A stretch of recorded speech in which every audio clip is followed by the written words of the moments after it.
Well, just what everybody has been waiting for. Sarah Huckabee Sanders. She is back, folks, with her new gig as a Fox News contributor. And one of her first appearances here yesterday on Fox and Friends certainly did not disappoint. This is vintage Sarah Huckabee Sanders out there lying, name-calling, trying to pepper in a little bit of her phony religion into it.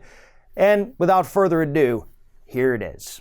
Sarah, go ahead. Sarah, the president said yesterday the U.S. is ready to embrace peace. He's calling for more economic sanctions on Iran's already struggling economy. He did say that Iran is standing down. So why is the House putting up this resolution to try to limit the president's powers?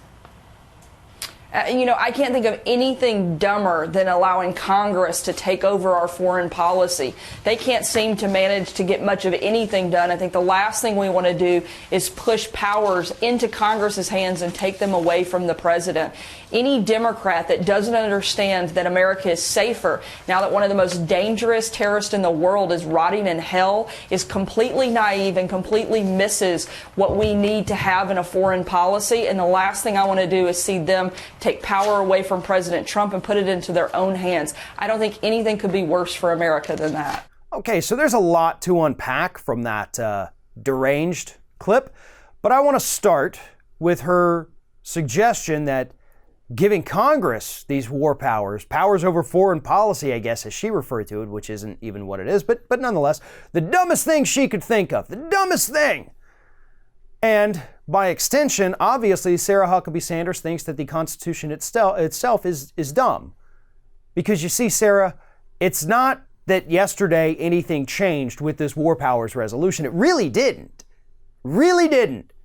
Because since that Constitution was drafted a couple hundred years ago, Congress has actually always had that power.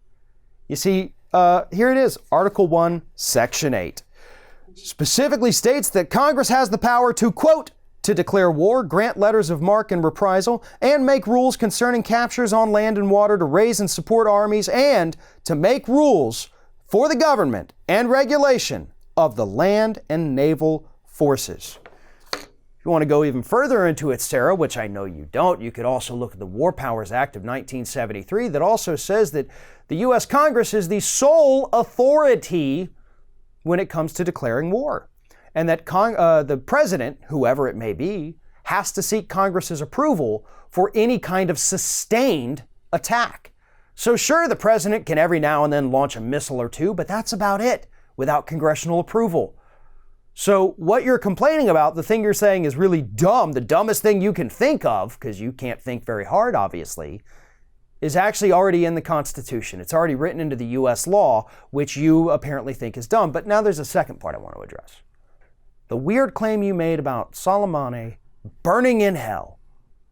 Do you know that? Does the devil talk to you personally? Does he let you know who comes and goes from there so that you're not shocked when you finally get there? Is that what's happening here, Sarah? Because that's the only thing I can assume, because you have no idea, right? You don't know this guy. First of all, you don't even know that heaven or hell are real. Like, you're just throwing that out there as a bone for your evangelical base for your eventual run for the Arkansas governorship. You want those people down there in the Bible Belt to think that you're one of them and that every bad guy goes to hell and every good guy goes to heaven. But here's the thing, Sarah. If you want to talk about who's good and who's bad according to biblical terms, thou shalt not kill does not come with any caveats. So that would mean that every single member of the military who's ever killed someone, every single president who's ever ordered the killing of someone by military force, Democrat or Republican, they would all immediately be going to hell. That's the bottom line. That's how it works, according to the Bible. And you yourself, you're in trouble too, because I'm pretty sure one of those commandments is thou shalt not bear false witness. That means you can't lie, Sarah. So unless you are genuinely sorry in your heart and you have gone to seek penance, then I'm sorry, Sarah. But that place where you think Soleimani is, you better hope it doesn't exist, because that's where you're headed to. Thanks for watching, everybody. And don't forget, if you like what you see here, like, comment, share, and subscribe to our channel. And now you can also become a member of Ring of Fire and get exclusive early access to certain Ring of Fire videos all throughout the week. Just click on the little join button right below the video.